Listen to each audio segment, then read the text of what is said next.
tossers have thrown it out the door with their behaviour this week. They should be ashamed of themselves. They should absolutely look at themselves in the mirror and wonder what the have they been doing.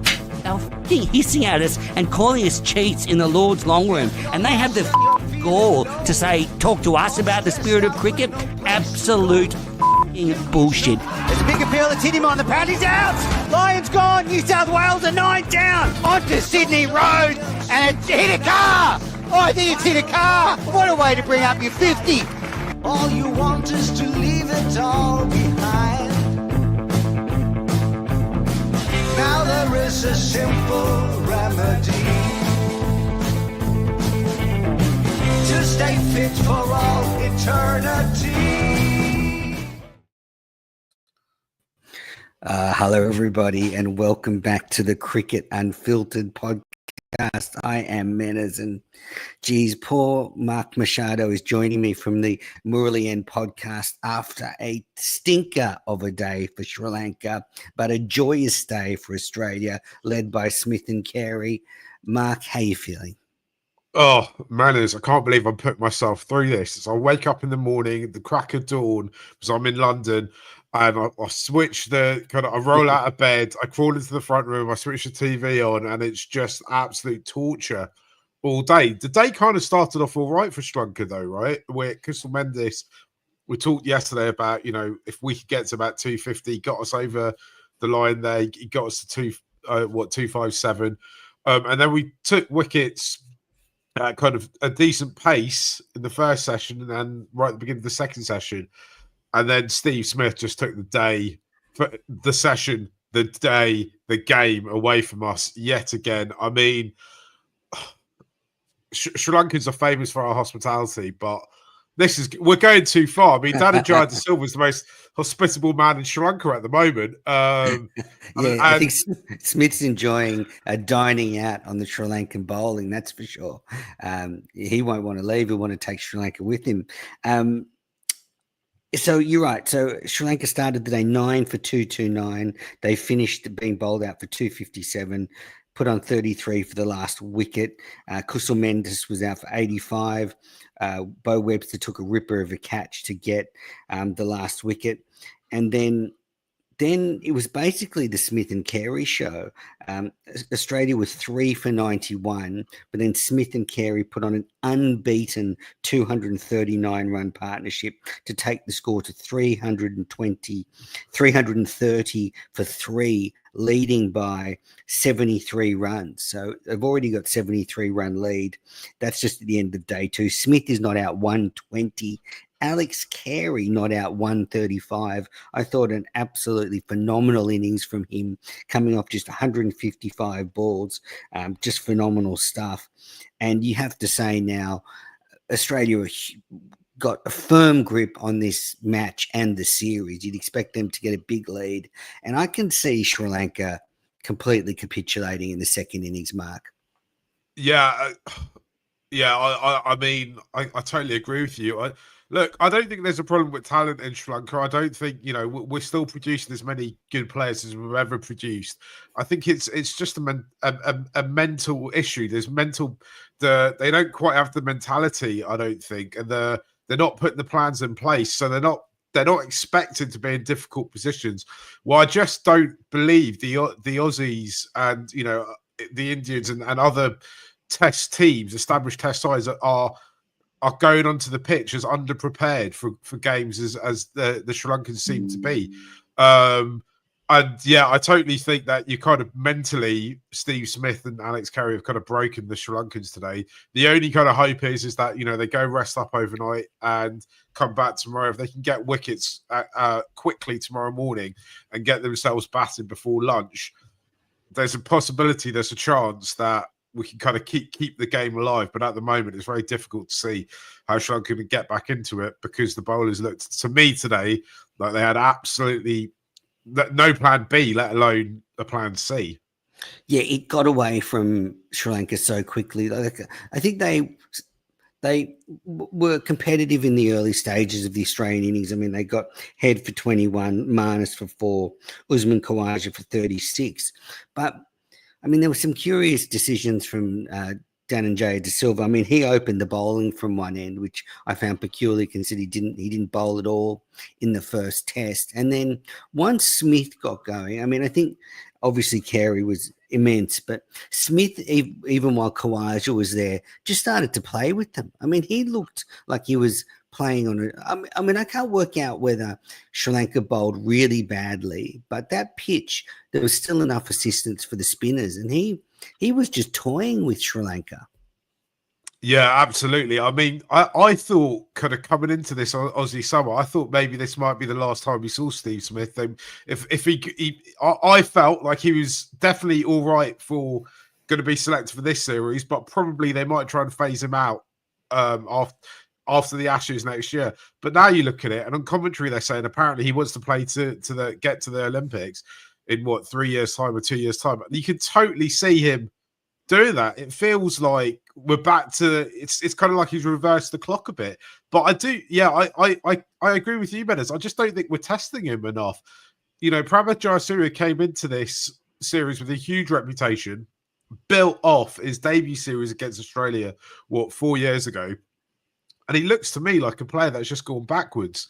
But I agree with that. But I think there's been some really good balls bowled. But I think Smith and Carey and Khawaja, the way they've used the sweep shot to not let the bowlers settle, reverse sweeps, conventional sweeps, they have been relentless. And I think the bowlers have really struggled to find their line and lengths because of that sort of pressure that they're always having to second guess because you've seen Smith beaten a few times. Like if you just play straight down the line, some are going to grip and turn. But the fact is, if the bowler misses his length by just a fraction, Carey and Smith were sweeping on either side of the wicket.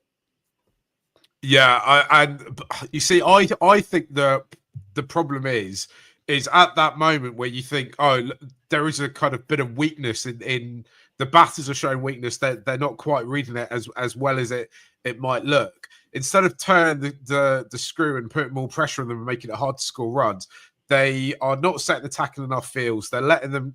They're leaving runs all over the place, and that's why if I was Danenjaya De Silva, I'd be a bit nervous about retaining the captaincy for the next cycle of it because I think he's not. Once we're kind of drifting out of games, he's not doing enough to get us back into it. And I don't think he's helping the bowlers out enough. You brought up that he opened the bowling. There was a lot of the reason he didn't bowl last time was we were told that he was carrying an injury and he therefore couldn't bowl. He's obviously recovered from that now. I think last time after the first test, we had a debate on the Murali end about where we lost it. Was it the batting or the bowling? I was of the opinion it was actually probably more the bowling because I think the total that was made in the first things last time was so great. It meant the batters had to take more risks than they ordinarily would have done. And I think today has kind of proven that out because I just think for too long, for periods in the game, Sri Lanka just allow Smith and Carey just to score easy runs. And when they are in moments of difficulty, they don't turn the pressure on and they let them kind of get themselves back into it. So I think there's a lot to ponder after today's play. Yeah, and Michael Vaughan tweeted out that they should be sending video of the partnership between Carey and Smith to young players around the world to learn how to play on spinning pitch. So I do think there was a fair degree of skill I think Smith and Carey really took the game away, but Sri Lanka fell apart. And I guess as opposed to the first test, they didn't actually miss many chances. There was a couple of LBWs that umpires call, a couple of things could have gone their way and they didn't. But in the end, they were just outclassed. I mean, Smith is back to his best now. As you say, he could go on another golden run and add a stack more centuries to his resume. I mean, he's got 36 now. Ponting's got 41. His level with Joe Root, there's a few players ahead of him now. So the sky's the limit for him. I don't think he could catch Tendulkar's. What did he have? 50 test centuries. So I don't think he could get there, but you never know if he plays for another 4 years and keeps this up. because it's just quite phenomenal. But so Sri Well, Lanka look, ball. Meadows, look, I think it's obvious if he wants to break those records, it's clear what he's got to do. He's got to get onto Cricket Australia to make sure they go to Sri Lanka every year, not just 2 test series. Let's have a 3 test series. Let's have a 5 test series. A 5 test series, if he gets to about 8 times, then he'll probably get 6 or 7 centuries. Or can he jump ship? Can he just go and play for Sri Lanka now and just play all? Yeah. We'll happily have him. Right, so just going through the day, as I said, Sri Lanka were punchy this morning before being bowled out for 257. An annoying little partnership at the end there. They batted for about half an hour.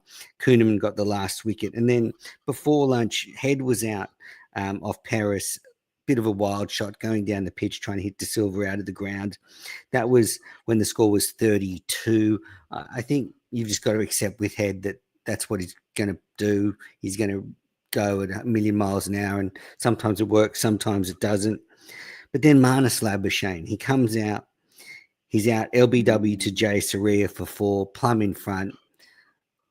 I think Marnus is in trouble. There's going to be a bit of a squeeze on test spots in the Australian top 6. You've got Constance to come back in. You've got Green to come back in after his injury. We've seen what Inglis can do. So I think Marnus is under a lot of pressure now to hold this spot.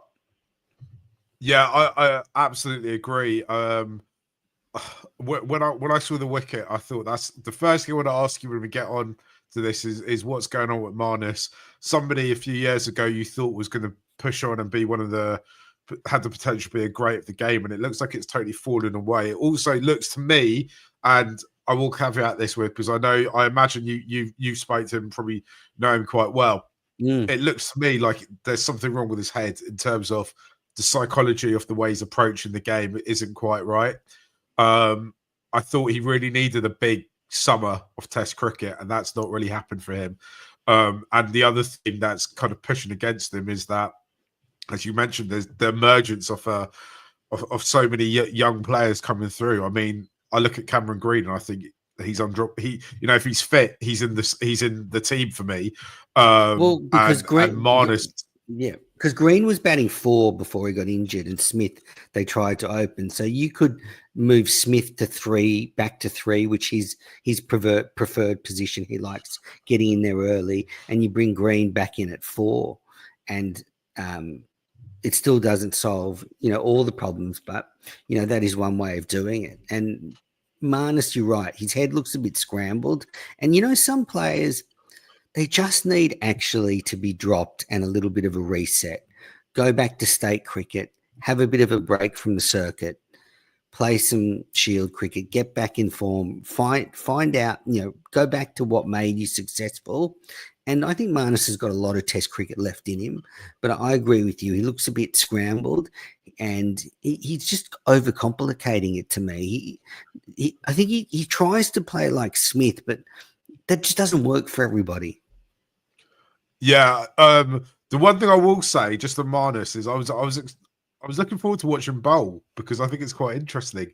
But you're the only one. He didn't get to bowl this time. And I am a fan of your opposition as well. But I thought watching him bowl in the BGT was really interesting, right? Because that's where I was looking at him and I was like, his head's scrambled, Joe. It's totally gone. He needs to rest. I bet he'll be feeling that, me and you as fans, man, as we sit back thinking Test cricket doesn't come around very often or doesn't come around soon enough. I bet Marnus is sitting in the changing room thinking, oh my gosh, I can't buy a run at the moment. No one's let me have the ball to bowl. And there seems to be a test match every few days. He'll be, in a way, he won't want to admit it, but he just looks like a player that needs a break, and he'll know that as well. He needs to kind of go and rethink it and figure out where's going right and where's going wrong. I agree with you. He's too talented a player to be burnt out from the game.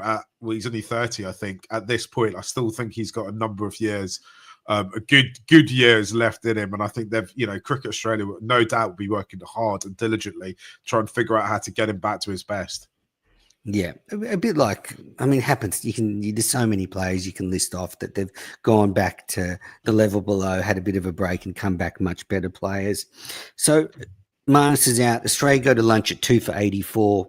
Then after, and this was where Smith really started to play with Sri Lanka around the lunch break. I just thought, because this is when Sri Lanka were bowling well, they were in the game, they were setting semi-aggressive fields, but Smith just toyed with them. He just, everyone's playing checkers and he's playing chess. It was just unbelievable. And then he and Khawaja actually did pretty well. They got the score from 37 to 91 for 3, but then Khawaja was out pulling to Paris for 36. I thought Khawaja looked good. That was a steadying little partnership. But then once Khawaja was out, it was carnage. Carey and Smith putting on 239 off not many balls. I mean, they were going at around 4.5 runs per over all day. And Carey took the lead. His strike rate is at 87. Steve Smith's strike rate is at 50. And it's really interesting. Josh Inglis, who is, in a sense, Carey's competition in some ways, couldn't bat at 5 because of a dodgy back. And so he'd been off the field for too long, couldn't bat in his usual spot. Alex Carey goes in and smacks his second Test century. It's a bit of a reminder to everybody, look, you saw what Josh Inglis did, but don't forget me, I've still got it.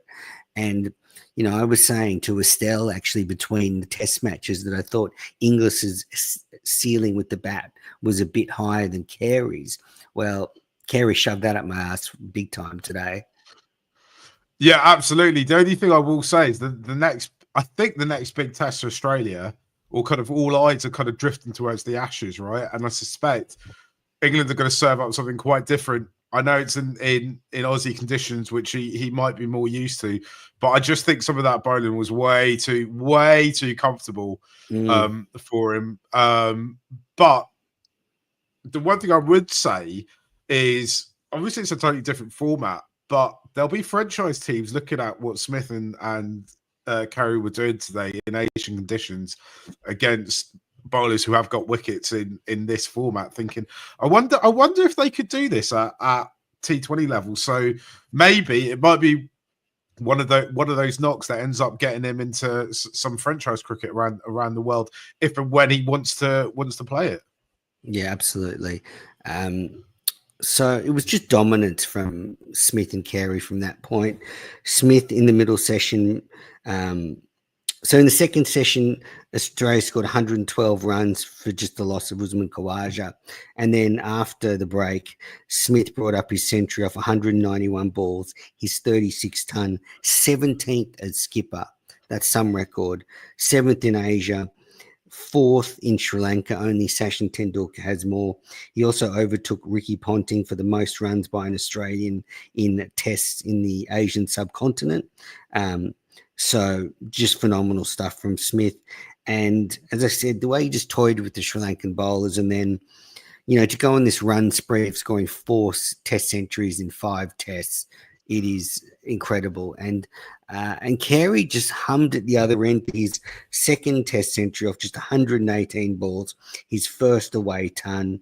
And their 200 partnership came off just 279 balls.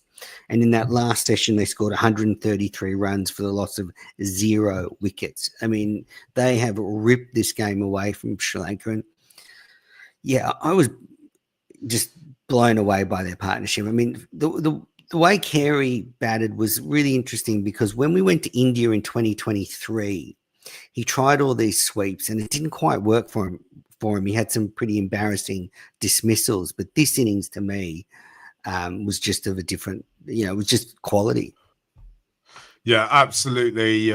Well, that partnership, that kind of afternoon session after tea, that's going to live long in my memory of the way you should bat at Test cricket, and the way also you should bat at Gaul as well. I mean, it's one of the most difficult places to come and get big runs, and you've got 2 players today, and I think you can kind of throw Khawaja in there as well, who kind of turned up and did the job. I mean, Khawaja, he's got high standards, right? And especially after his double century last week, he'll be gutted to only get out on 36. But the other 2, they're like, you can't lose a game in one session, but you can definitely win a game in one session. And I think that's what Stephen Smith and Alex Carey have done today. I didn't know about the kind of subtext around the Josh Inglis and him, the idea that he was kind of tossed in for position with him, because he's given the selectors a good, one of those good headaches, hasn't he? Oh, absolutely. And you know that expression, don't give a sucker an even break, especially going back in the day, there was a feeling if you had, grasp on a test spot, you just wouldn't give another guy a chance because this could happen. Inglis, his back goes, he's off the field, he can't bat in his usual spot, and Carey's just like, all right, I'm going to score 135, not out. And everyone's going to forget about Inglis's debut century last week pretty quickly. But this is really monumental stuff from Smith and Carey, and it's put them. I just can't see Sri Lanka coming back from this. I think Australia could lead by anything from here. I mean, they could bat most of tomorrow and get a massive lead, but even if they're bowled out in a session and a half, they're still going to be leading by 150, 200, and I think that's going to be way too many. Yeah, I agree. I mean, you don't want to bat. Traditionally, you don't want to bat that fourth innings, but I think if Australia do have to come in and bat that fourth innings, the way it looks to me, is they're probably likely going to need to get kind of less than 50 runs to win it. So, yeah, I think that partnership, Smith-Carey, is basically taking the game away from Sri Lanka when they were in a really strong position. It's absolutely gutting from my perspective. Mm-hmm. When I was in Melbourne over Christmas, I spent the whole time telling all my Aussie relatives that you've got to win the BGT because you're going to go to Gaul and you're going to lose twice, and I'm going to have to go and apologise for lying to them because Fortress Gaul has been defeated. Yeah, not for the first time. It's been taken over by by the opposition. To make it even worse for you, Mark, Josh Inglis due in next, Bo Webster due in next, Cooper Connolly due in on his test debut. He'll want to impress. And then you've got Stark, who's no mug with the bat. So it could be another long day for Sri Lanka tomorrow. And maybe Carey or Smith, one of them could make a really daddy 100, have a rest tonight and double up like Khawaja did tomorrow. Do you think that, I'm just thinking ahead to kind of potential declarations, do you think the management around the team will be quite keen to have a look at Inglis, Webster and Connolly bat before any sort of declaration is put in? I don't think you'll see, Australia would bat for as long as they could tomorrow. I think if they were to declare, it would be sort of an hour before stumps. And then you've still got, 2 days after that to bowl Sri Lanka out. And, if they do that, they'll have a lead of 300-400. They can put fielders around the bat and they can really circle for the kill. And, Australia are on the verge of something pretty significant for us. We don't win many test series on the subcontinent, haven't beaten Sri Lanka at home since 2011. And the fact that they lost the toss, had to bat second to take such command of the match is quite incredible. And I actually think, it's just been the class of Smith and then Carey. I mean, I don't think that pitch is as easy as they've made it look.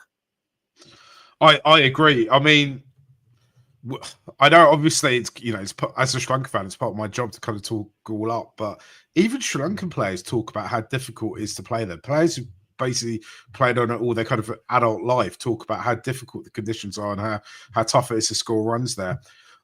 I mean, there's what Australia have done is absolutely phenomenal. And, I say this as a Sri Lankan who's born and raised in England and who's basically been bred to kind of despise the Australian cricket team.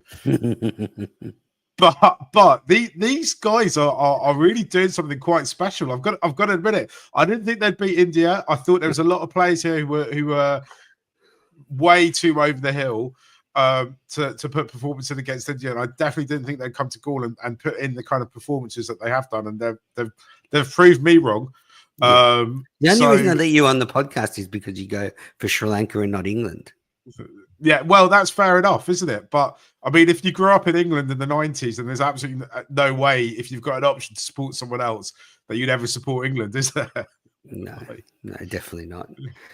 Well, Mark, look, thanks for jumping on to wrap up day 2. That was an ugly one for Sri Lanka. But for me, so satisfying. Alex Carey is the nicest guy. You know, they say he's the nicest guy. He is the nicest guy. Like, I've met him and been on the podcast a few times and commentated on quite a bit of state cricket with him. He is as lovely as everybody reports. So I love to see him do well. And I get no more joy in cricket than watching Steve Smith bat. And that today, when he was just using the angles and playing with the bowlers. I mean, Jay Surya conceded 100. Mendes, I mean, yeah, they were just outclassed. Anyway, Mark, look, thanks for joining me. Where can the listeners catch up with you and the podcast? You can find me in the Murley End. We're kind of across every platform. On YouTube, our channel's called Cricket Smash because we do some bits of non-Sri Lankan content as well. So come and find us, come and get involved, join the conversation. All right, everyone. Thanks for tuning into Cricket Unfiltered, and we'll be back after day 3 when it might even be over.